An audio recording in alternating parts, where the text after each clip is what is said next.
अस्सलाम वालेकुम students, welcome to the YouTube channel B Chemist. आज का जो हमारी लेक्चर के डिलीवरी के लिए टॉपिक है वो है केमिस्ट्री 10 से यूनिट नंबर 13 बायोकेमिस्ट्री। हम लोगों ने आज स्टार्ट करना है unit number 13 biochemistry. Class 9th के अंदर बायोकेमिस्ट्री जो है वो आप लोग पढ़ के आए हैं कि ये एक केमिस्ट्री की ब्रांच है that deals with the study of the composition और the reactions that occur in the living organism. It is basically combination, ये बेसिकली एक इंटरडिसिप्लिनरी साइंस है जिसमें हम लोग दो डिफरेंट साइंसेस को पढ़ते हैं, पहली बायो और दूसरी केमिस्ट्री। केमिस्ट्री से मुतल्लिक हमारे केमिकल रिएक्शंस हैं जो कि हमारी बॉडी के अंदर हो रहे हैं। चूँकि हमारी बॉडी लाइव है, ठीक है, लाइवली है, उसी लिए हम लोग इसको नाम देते हैं बायोकेमिस्ट्री। इट मीन्स के लिविंग ऑर्गेनिजम्स की बॉडीज़ के अंदर होने वाले तमाम सेट ऑफ केमिकल रिएक्शंस को स्टडी करना बायोकेमिस्ट्री का कहलाएगा। इसके अलावा इसका ताल्लुक सिर्फ हमारे केमिकल रिएक्शंस के साथ नहीं है बल्कि हमारे उन सब्सटेंसेस के साथ भी है जो हमारी बॉडी के अंदर पाई जाती हैं, जो हमारी बॉडी के अंदर तैयार होती हैं। ठीक हो गया।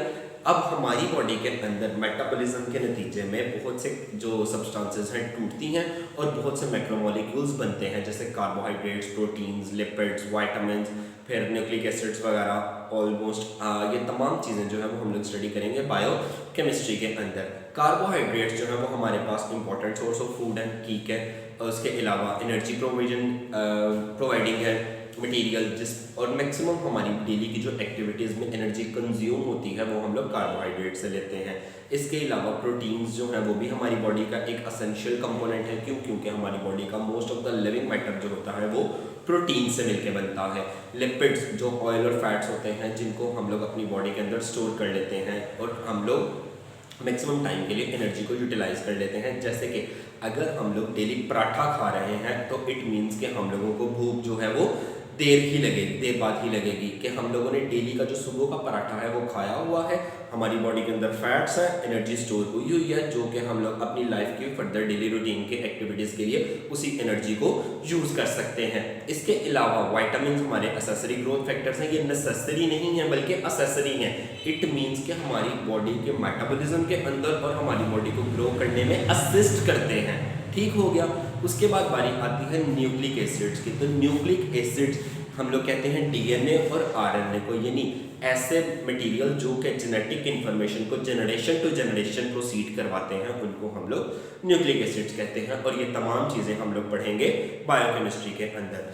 तो आज हमने जो बायोकेमिस्ट्री से टॉपिक लिया है वो हम लोगों ने लिया है कार्बोहाइड्रेट्स। ठीक हो गया। अब कार्बोहाइड्रेट्स क्या है? मैक्रोमोलिक्यूल्स हैं।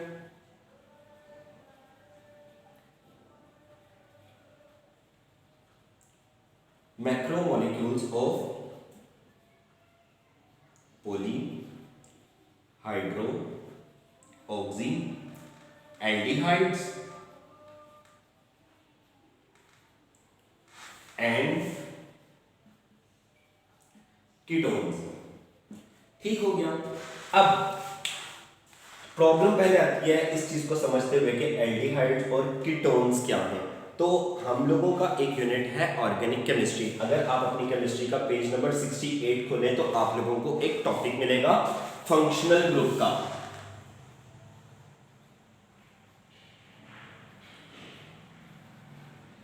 ठीक है।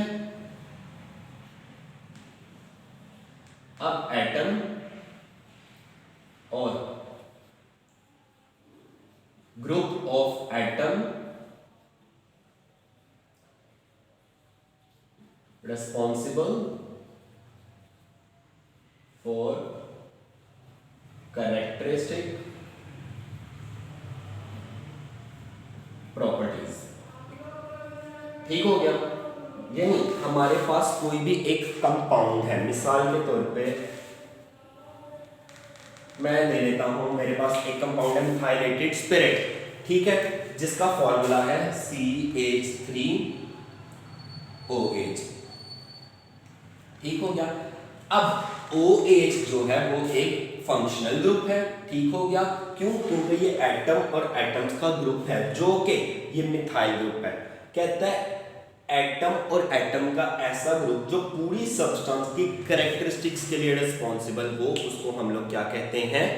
क्या कहते हैं? Functional group. मिसाल के तौर पे अगर मैं एक बात करूं एसिटिक एसिड की, हम लोगों के विनेगर में CH3COOH होता है, उसकी स्ट्रक्चर ऐसी बनती है, ठीक हो गया। अब COOH जो है वो फंक्शनल ग्रुप है, कार्बो ऑक्सिलिक फंक्शनल ग्रुप। और सिरके की एक खासियत होती है कि वो चीज़ों को गला देता है, गलाने में मदद देता है, और दूसरा प्रिजर्वेशन में मदद देता है। तो इस फंक्शनल ग्रुप की वजह से उसकी ये कैरेक्टरिस्टिक है, समझ आ गई?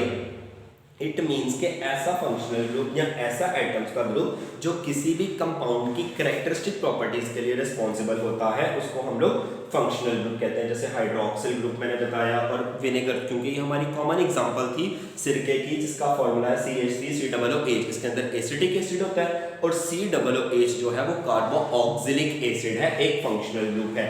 उसी तरह से फंक्शनल ग्रुप है हमारे पास एल्डिहाइड ग्रुप और कीटोनिक ग्रुप, ठीक हो गया? ठीक है। अब मैं बात करता हूं कार्बोहाइड्रेट्स क्या है।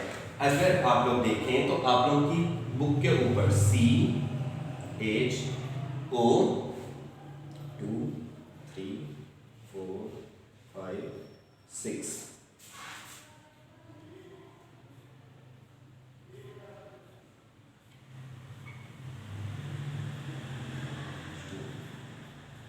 OH H OH OH H H OH H OH, ठीक हो गया। अब कार्बोहाइड्रेट्स जो हैं वो बेसिकली क्या होते हैं? Macromolecules of polyhydroxy aldehydes and ketones. ये हमारी बुक की वो डेफिनेशन है जो कि हमारे पास रिटन मैनर में मौजूद है। लेकिन इसके ऊपर भी आने से पहले अगर हम अपने प्रीवियस नॉलेज को कॉल करें तो हमें पता है कि क्या कार्बोहाइड्रेट्स होता है ग्लूकोज, ठीक है। आप लोगों ने 9th क्लास में बायोएनर्जेटिक्स के अंदर भी पढ़ा है कि 6 कार्बन एटम का जो ग्लूकोज का मॉलिक्यूल है वो 2 पायरुविक एसिड के 3 कार्बन एटम यानी कि 3 और 3 पायरुविक एसिड, और जब 6 हो जाएंगे तो वो ग्लूकोज का मॉलिक्यूल, ठीक है, जो फोटोसिंथेसिस के दौरान बनता है। C6O2 6H2O, it changes into C6H12O6 plus O2, ठीक हो गया। इक्वेशन की मैं बैलेंस की भी बात नहीं कर रहा, लेकिन ये फोटोसिंथेसिस इक्वेशन है, ठीक हो गया। अब ये ऐसी इक्वेशन है जिससे हम लोग फेमिलियर हैं। कार्बोहाइड्रेट जो है वो प्लांट्स तैयार करते हैं, किसको यूज करते हुए? कार्बन डाइऑक्साइड और वाटर को, किसके प्रेजेंस में? सनलाइट, ठीक हो गया। और क्लोरोफिल की प्रेजेंस में जब पौधे फोटोसिंथेसिस का प्रोसेस करते हैं कार्बन डाइऑक्साइड और वाटर को यूज करते हुए, तो वो क्या तैयार करते हैं? ग्लूकोज, ठीक है। और ग्लूकोज जो है वो क्या है? एक कार्बोहाइड्रेट। अब C6H12O6 ये एक बड़ा मॉलिक्यूल है, इट मींस के कार्बोहाइड्रेट जो है वो क्या हो गए? मैक्रोमोलिक्यूल्स। मैंने इसकी स्ट्रक्चर को ऐसे ड्रॉ कर लिया, 1 2 3 4 5 6 कार्बन हो गए, ठीक है। हाइड्रोजन कितने हैं? 12, 1 2 3 4 5 6 7 8 9 10 और 2 12, हाइड्रोजन 12 हो गए, और ऑक्सीजन 6, 1 2 3 4 5 और 6, ठीक हो गया। इट मींस के मैंने यहां पर स्ट्रक्चर ड्रॉ कर ली, किसकी? ग्लूकोज की। अब मैंने आप लोगों को लेके जाना है कि किस तरह से पॉलीहाइड्रोऑक्सी एल्डिहाइड है। मैं इसी स्ट्रक्चर को खोलने लगा हूं। कार्बन की वैलेंसी होती है 4, ध्यान रखना है, ये बात याद रखनी है, it is one of the most important MCQ. Even की केमिस्ट्री की किसी हद तक जो बेस है वो भी इसी चीज के ऊपर बेस कर रही है कि कार्बन की वैलेंसी 4 होती है और हम लोगों ने 4 ही फुलफिल करनी है। कार्बन HO है, मैंने इसको खोल दिया, ठीक हो गया, नीचे वाले कार्बन के साथ मिला दिया, ठीक है। मैंने क्या किया? मैंने इस चीज को इसमें चेंज कर दिया, 1 बॉन्ड 2 3 और 4, कार्बन की वैलेंसी 4 फुलफिल हो गई।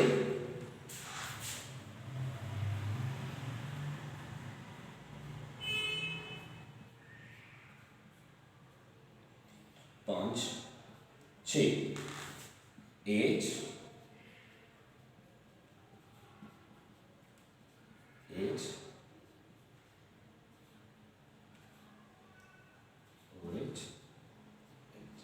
अब यहाँ पे क्या है, H H, ठीक है। अब यहाँ पे हम लोगों ने क्या कर दिया, OH, पूरी हो गई। अब मैंने इसको इसमें चेंज कर दिया। मैं दोबारा आप लोगों को कैलकुलेट करके बता दूं कि कार्बन 1 2 3 4 5 6 ही है, हाइड्रोजन 1 2 3 4 5 6 7 8 9 10 11 12 ही है, और ऑक्सीजन 1 2 3 4 5 6 पूरे हो गए। अब देखा जाए तो मैंने आप लोगों को हवाला दिया था कि एल्डिहाइड ग्रुप, अगर हमारे पास ये चीज पाई जा रही है तो उस सब्सटेंस को हम लोग एल्डिहाइड का नाम देंगे। कार्बन की डबल बॉन्ड ऑक्सीजन के साथ, एक हाइड्रोजन के साथ और एक सिंगल बॉन्ड, ये मेरे पास एल्डिहाइड स्ट्रक्चर आ गई। मैंने इसको आप लोगों को शो कर दिया। इट मींस कि कार्बोहाइड्रेट्स मैक्रोमोलेक्यूल्स भी हैं और एल्डिहाइड्स भी हैं, ठीक है। अब पोली, पोली मींस मैनी, हाइड्रोक्सी, इसके अंदर हाइड्रोक्सिल ग्रुप ज्यादा होंगे, 1 2 3 4 5, ठीक हो गया।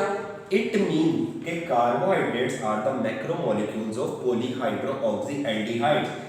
कार्बोहाइड्रेट्स जो हैं हमारे पास क्या हैं, ऐसे मैक्रोमोलेक्यूल्स हैं जो कि एल्डिहाइड्स हैं लेकिन बहुत से हाइड्रोक्सिल आयंस के ऊपर कंसिस्ट करते हैं। यहां तक क्लियर हो गया। अब मैं जस्टिफाई करूंगा कि वो कीटोन्स कैसे हैं। ये स्ट्रक्चर आपकी बुक के ऊपर बनी हुई नजर आएगी, मैंने उसी को खोल के ऐसे किया है, ठीक हो गया। अब एक मिनट मैं बोर्ड इरेज कर दूं।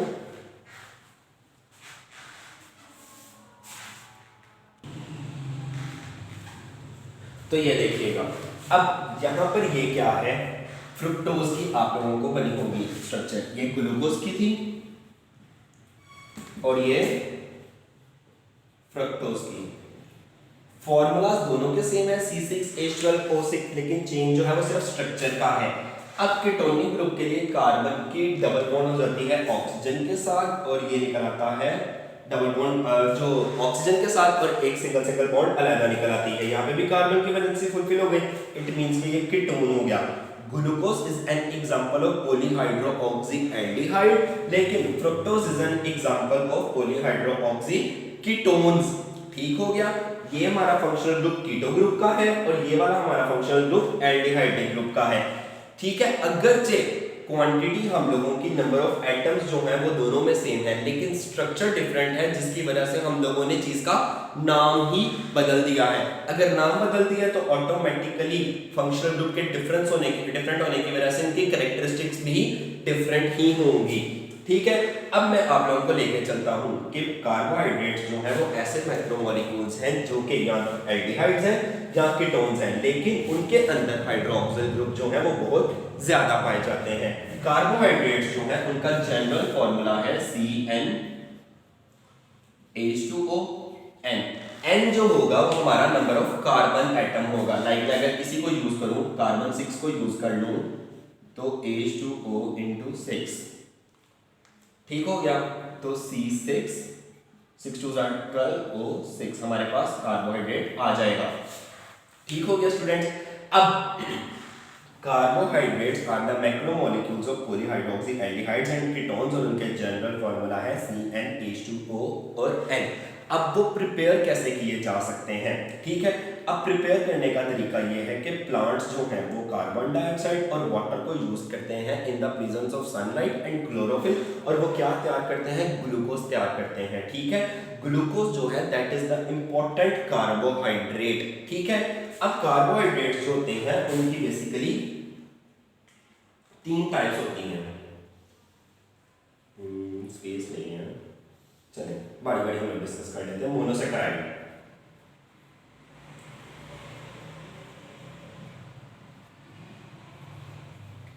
मोनोसैकेराइड्स, ठीक है। Let me read the board please.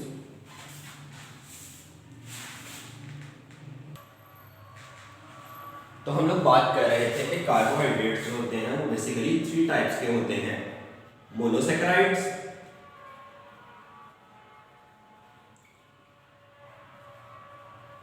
Oligosaccharides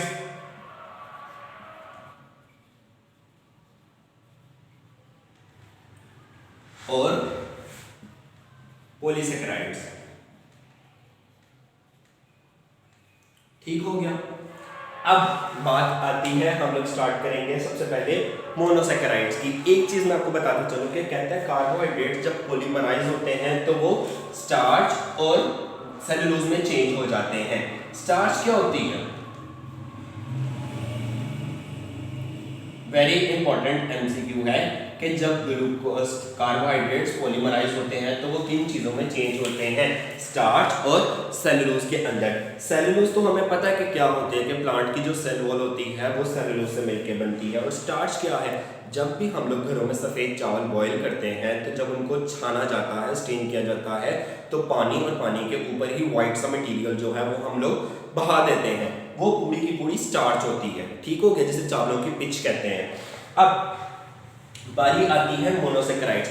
monosaccharides जो होते हैं दीज आर, कहते हैं सिंपलेस्ट फॉर्म है अभी तक कार्बोहाइड्रेट्स की। ठीक हो गया, और इन्हें हम लोग हाइड्रोलाइज नहीं कर सकते। ठीक हो गया, हाइड्रोलिसिस इनकी नहीं कर सकते, can not be hydrolyse. Hydrolysis, hydrolysis जो है लिसिस का मतलब होता है ब्रेक डाउन, और हाइड्रो मीन्स वाटर। यानी ऐसी सब्सटेंसेस हैं जिनको हम लोग वाटर को पास आउट करते हुए ब्रेक डाउन नहीं कर सकते।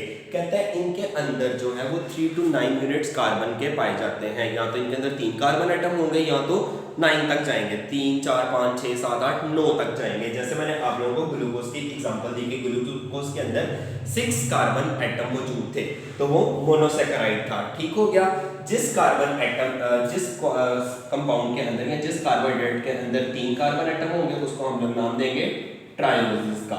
जिसके अंदर 4 होंगे उसको टेट्रोसिस का। जिसके अंदर 5 होंगे वो हो जाएगा पेंटोस। जिसके अंदर 6 होंगे वो क्या हो जाएगा? हेक्सोस। सबसे इंपॉर्टेंट जो है वो हम लोग हेक्सोसिस है। ठीक है, सबसे मोस्ट इंपॉर्टेंट हेक्सोस जो है वो है ग्लूकोज, जिसकी हम लोगों ने स्ट्रक्चर भी बना के मैंने आप लोगों को दिखाई। ठीक हो गया, ग्लूकोज और फ्रक्टोज जो है वो हेक्सोसिस है, जो कि मोनोसैकेराइड की फैमिली से बिलोंग करते हैं। यहाँ पे एक इंपॉर्टेंट शॉर्ट क्वेश्चन आता है, what is the difference between glucose and fructose. तो आप लोगों ने उसको कॉलम में लिखना है, ग्लूकोज इज अ पेंटाहाइड्रोऑक्सी एल्डिहाइड, नीचे उसकी स्ट्रक्चर बना दी कि इट्स स्ट्रक्चर इज दिस। ठीक है, उसके बाद बारी आएगी फ्रुक्टोज की। तो फ्रुक्टोज जो है इट इज अ पॉलीहाइड्रोऑक्सी कीटोन, और नीचे हमने उसकी स्ट्रक्चर बना दी। ध्यान रखना है दोनों के मॉलिक्यूलर फॉर्मूला C6H12O6 ही है, यानी दोनों का मॉलिक्यूलर फॉर्मूला सेम है। फर्क किस चीज का है? उनकी स्ट्रक्चर का। इस तरह से आप लोगों का इंपॉर्टेंट शॉर्ट क्वेश्चन भी वाइंड अप हो गया। अभी तक मैंने कार्बोहाइड्रेट स्टार्ट किया था, कार्बोहाइड्रेट्स के बाद मैं उसकी टाइप्स के ऊपर चल रहा हूँ। अब मोनोसैकेराइड्स की कैरेक्टरिस्टिक्स पे चलें, तो मोनोसैकेराइड्स जो हैं वो व्हाइट क्रिस्टलाइन सॉलिड्स हैं। ठीक है, अक्सर हम लोगों ने वो ग्लैक्सोस डी का डब्बा भी मिलता है हम लोगों को मेडिकल स्टोर से या फार्मेसी की शॉप से, हम लोग उसको क्या करते हैं, उसको पानी में डाल के पी लेते हैं, जिसे ग्लूकोज कहा जाता है। ठीक है, वो भी व्हाइट क्रिस्टल्स छोटे छोटे बने हुए होते हैं पानी के अंदर। हम लोग, मैंने भी बताया कि हम पानी के अंदर हल करके करते हैं, तो वो वाटर सॉल्युबल होते हैं। ठीक है, टेस्ट में वो मीठे होते हैं। ठीक है, अभी हम लोगों ने पहले भी बढ़ा के हम लोग ऑलरेडी ये खुद इतने सिंपल है कि हम लोग इनको मजीद छोटा नहीं कर सकते, तो they can not be hydrolysed. ठीक है, इन्हें हम लोग मजीद हाइड्रोलाइज नहीं कर सकते। उसके बाद ये रिड्यूसिंग शुगर होते हैं, ये दूसरी चीज़ों को जो है वो रिड्यूस कर देते हैं। जैसे आप लोगों ने 9th क्लास के चैप्टर नंबर 7 में ऑक्सीडाइजिंग एजेंट और रिड्यूसिंग एजेंट पढ़ा था। ठीक हो गया, ये रिड्यूसिंग शुगर्स के तौर पे काम करते हैं तो ये शुगर है, ग्लूकोज ही है। ठीक है, और ये क्या करते हैं, फितरती तौर पे चीज़ों को रिड्यूस, उनकी रिडक्शन करवाने में मदद देते हैं, इसीलिए मोनोसैकेराइड्स को रिड्यूसिंग शुगर्स कहा जाता है। समझ आ गई स्टूडेंट्स? इसके बाद बारी आती है ओलिगोसैकेराइड्स की।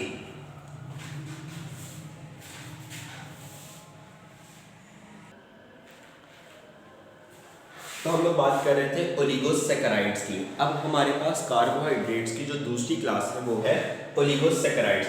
अब ओलिगोसैकेराइड्स जो हैं वो मोनोसैकेराइड्स से मिलके बनते हैं। ठीक है, और जब इन्हें तोड़ा जाता है तो हमें 2 to 9 यूनिट्स मिलते हैं मोनोसैकेराइड्स की। इट मींस कि हमें इसकी एक कैरेक्टरिस्टिक तो यहीं पे पता चल गई कि हम लोग इसे हाइड्रोलाइज कर सकते हैं। ठीक है, अब वो मोनोसैकेराइड जिसके हमें 2 यूनिट देगा, वो ओलिगोसैकेराइड जो हमें मोनोसैकेराइड के 2 यूनिट देगा, उसको हम लोग कहेंगे डाइसैकेराइड।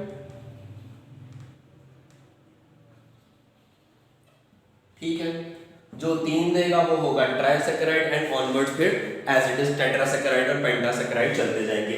सबसे इंपॉर्टेंट जो है वो हमारे पास है डाइसैकेराइड और वो है सुक्रोज, यानी ऐसा शुगर जो शुगर केन के अंदर पाया जाता है, जिसका फॉर्मूला है C12H22O11। ठीक हो गया। कहता है जब मैं डाइसैकेराइड यानी सुक्रोज को हाइड्रोलाइज करवाऊंगा, ठीक है, इसको मैं वाटर के अंदर से पास आउट करूंगा, ठीक है, यानी कि मैं वाटर के प्रेजेंस में इसको तोड़ूंगा तो वो मुझे एक यूनिट देगा फ्रुक्टोज का C6H12O6 और एक यूनिट मुझे देगा ग्लूकोज का। अब फर्क किस चीज का आ गया, मैंने पहले ही बताया था कि ग्लूकोज और फ्रुक्टोज दोनों के मोलेकुलर फॉर्मूला सेम है, लेकिन उसके अंदर स्ट्रक्चर का डिफरेंस है। एक हमारे पास पॉलीहाइड्रोऑक्सी कीटोन है और एक हमारे पास पॉलीहाइड्रोऑक्सी एल्डिहाइड है। जहां तक क्लियर हो गया।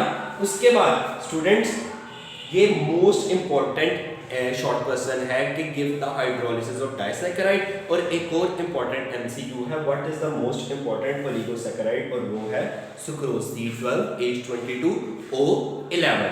ठीक हो गया। अगर अब हम इसकी कैरेक्टरिस्टिक्स पढ़ें तो ये भी वाइट क्रिस्टलाइन सॉलिड्स होते हैं, ठीक हो गया, और मीठे भी होते हैं, पानी में हल भी हो सकते हैं। उसके अलावा ये रिड्यूसिंग और नॉन रिड्यूसिंग, यानी कि sometimes according to the circumstances या सिचुएशनल टाइम्स के अकॉर्डिंग वो रिड्यूसिंग एक्ट भी कर सकते हैं एज अ रिड्यूसिंग एजेंट, और वो नहीं भी कर सकते। और इस और कैरेक्टरिस्टिक इसको देख के हम लोगों ने क्या सेंस किया कि ये हाइड्रोलाइजेबल है। ठीक हो गया। अब आप लोगों की बुक पे उन्होंने डाइल्यूट HCl लिखा होगा, ठीक है, कि किसी एक एसिड को डाइल्यूट करते हुए उन्होंने साथ में यहाँ पर यूज किया है। अब हमारे पास थर्ड क्लास है कार्बोहाइड्रेट्स की, पॉलीसैकेराइड्स। पॉली मींस मैनी, यानी ऐसे कार्बोहाइड्रेट्स जो बहुत से हजारों के हिसाब से मोनोसैकेराइड से मिलकर बनते हैं, उनको हम लोग कह देते हैं पॉलीसैकेराइड्स। ठीक है। अब जैसे हमारे पास पहली क्लासेस थी मोनोसैकेराइड और ओलिगोसैकेराइड की, तो वो क्रिस्टलाइन फॉर्म में थे। उनके जो क्रिस्टल्स थे प्रॉपर 3 डायमेंशनल प्लेन के अंदर एग्जिस्ट करते थे। लेकिन जो पॉलीसैकेराइड है उसकी कोई भी शेप नहीं होती, ठीक है, वो एमोर्फस सॉलिड्स होते हैं, एमोर्फस इन नेचर है। उसके अलावा इनसॉल्युबल इन वाटर, मैंने आप लोगों को स्टार्ट में ही बताया था कि स्टार्च कॉमन पॉलीसैकेराइड है, एक स्टार्च और सेलुलोज। ठीक हो गया। अब चावलों की पिच तो पानी के अंदर हल नहीं होती, तभी तो हम लोग उसे बहा देते हैं और हमें बकायदा वाइट वाइट नजर आ रहा होता है, ठीक है, और उसका कोई टेस्ट भी नहीं होता, ठीक है, और ये रिड्यूसिंग एजेंट के तौर पे कभी भी एक्ट नहीं करते। स्टूडेंट्स, हमारा ये टॉपिक अभी तक हम लोगों ने कंप्लीट किया है कार्बोहाइड्रेट्स, उसकी क्लासेस। सबसे पहले हम लोगों ने कार्बोहाइड्रेट्स क्या थे, पॉलीहाइड्रोक्सी कीटोन और एल्डिहाइड थे। कीटोन और एल्डिहाइड आप लोगों के लिए नई चीज थी, जिसको मैंने आप लोगों को हवाला दिया पेज नंबर 68 कंसल्ट करने का। ठीक हो गया। उसके बाद मैंने बात की किस तरह से कार्बोहाइड्रेट्स तैयार होते हैं। तैयार होने के बाद मैंने उसकी क्लासेस मोनोसैकेराइड्स, ओलिगोसैकेराइड्स और पॉलीसैकेराइड्स को एक्सप्लेन किया। अब हमारे पास लास्ट में है सोर्सेज एंड यूजेस। वो बहुत ज़्यादा कॉम्प्लिकेटेड नहीं है, मैं उसको आपको बुक से रीड आउट करवा देता हूँ। Wait a second.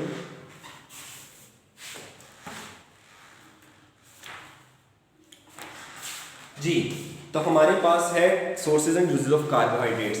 अब स्टार्ट में उन्होंने लिखा हुआ कार्बोहाइड्रेट्स जो है वो सिंपल से कॉम्प्लेक्स की तरफ रेंज करते हैं। जैसे हम लोगों ने क्या किया था, सबसे सिंपल शुगर्स थी मोनोसैकेराइड्स, सिंपल, उससे कॉम्प्लेक्स और फिर सबसे कॉम्प्लेक्स। इट मींस कि हमारे पास जो कार्बोहाइड्रेट्स हैं वो सिंपल से कॉम्प्लेक्स तक चलते रहते हैं। ठीक हो गया। उसके बाद उनको हासिल करना, उनके सोर्सेज कहाँ पे हैं। जैसे हम लोगों को ग्लूकोज कहीं से मिल जाता है, प्लांट से मिल रहा है, सुक्रोज मैंने बताया शुगर केन से मिल रही है। ठीक हो गया। और उसके डिफरेंट यूजेस भी हैं। कहता है सोर्सेज ऑफ सिंपल शुगर्स में ग्लूकोज है, फ्रुक्टोज है, गैलेक्टोज। गैलेक्टोज जो है वो भी एक शुगर का ही नाम है, वो भी एक कार्बोहाइड्रेट है। कहता है ये हम लोग फ्रूट से, वेजिटेबल्स, हनी और सीरियल्स, सीरियल्स कहते हैं जो दानेदार अनाज होती है, जैसे गेहूं, गंदम, चावल, आटा। ठीक हो गया। इन तमाम जो सीरियल्स, अजनास, जैसे दलिया जिसका बनाया जाता है, गेहूं, फिर सत्तू जो गर्मियों में पिए जाते हैं, ठीक है, ये सीरियल्स हैं सारे। कहते हैं disaccharides are sucrose and lactose and maltose. Sucrose भी डाइसैकेराइड है, लैक्टोज शुगर जो ऐसी शुगर है जो मिल्क के अंदर पाई जाती है। अक्सर मैंने आप लोगों को पहले भी बताया था, आप लोगों ने लैक्टिक एसिड फर्मेंटेशन पढ़ा है, ठीक है, बायो के अंदर। उसके अलावा मैं प्रीवियस क्लासेस के अंदर भी हवाला दिया है, या छोटे बच्चे का जब बाजार से दूध लेने जाया जाता है तो वो लैक्टोजन होता है। लैक्टा का वर्ड जहाँ पे भी आएगा उसका ताल्लुक होगा दूध के साथ। इट मीन्स कि लैक्टोज जो है वो ऐसी शुगर है जो दूध में पाई जाती है। उसके अलावा माल्टोज है और sucrose is found in sugar beet, ये मैंने बताया, हलवा कद्दू जो होता है, ठीक है। अब कहते हैं माल्टोज जो है वो भी हमारी सीरियल्स के अंदर भी पाई जाती है, ठीक है। जैसे मैंने अभी बताया कौन सी है, गंदम, बाजरा, इन तमाम चीज़ों के अंदर माल्टोज पाई जाती है। तो मैं बता रहा था शुगर बीट। शुगर बीट होता है हलवा कद्दू। अक्सर हम लोगों ने सब्जी की दुकान पे ऐसे बड़ा सा पंपकिन देखा है, यहाँ पे मैं बना देता हूँ, ऐसे का बड़ा सा होता है, ठीक हो गया, वो शुगर बीट होता है हलवा कद्दू, ठीक है। उसके अलावा या आमतौर पे कद्दू की जो बड़ी शक्ल होती है शुगर केन, गन्ना और फ्रूट्स वगैरह। Lactose consisting of glucose and galactose. Lactose भी एक डाइसैकेराइड है जो कि ग्लूकोज और गैलेक्टोज, अगर हम अपनी कॉमन सेंस को यूज करें तो अगर हम लैक्टोज की हाइड्रोलिसिस करवाएं तो हमें कौन सी दो शुगर्स मिलेंगी, ग्लूकोज और गैलेक्टोज, ठीक हो गया। ये मेन शुगर इन मिल्क और डेयरी प्रोडक्ट्स जो कि दूध से बनने वाली अशिया के अंदर पाई जाती है। माल्टोज ये भी एक डाइसैकेराइड है जिसमें दो ग्लूकोज के मॉलिक्यूल्स मिलके माल्टोज बनाते हैं। तो अगर माल्टोज टूटेगा तो दो ग्लूकोज के मॉलिक्यूल्स बनेंगे। कहता है polysaccharides are starch and cellulose. ये मैंने पहले ही बता दिया था कि पॉलीसैकेराइड जो है वो स्टार्च और सेलुलोज है। स्टार्च सीरियल क्रॉप्स के अंदर, जैसे चावलों का मैंने हवाला दिया कि चावल की पिच और चावल सीरियल्स हैं हमारे पास, वो है ना दानेदार अनाज। फिर व्हीट, गंदम, बार्ले, जौ, मेज, चने को भी कहा जाता है, ठीक हो गया।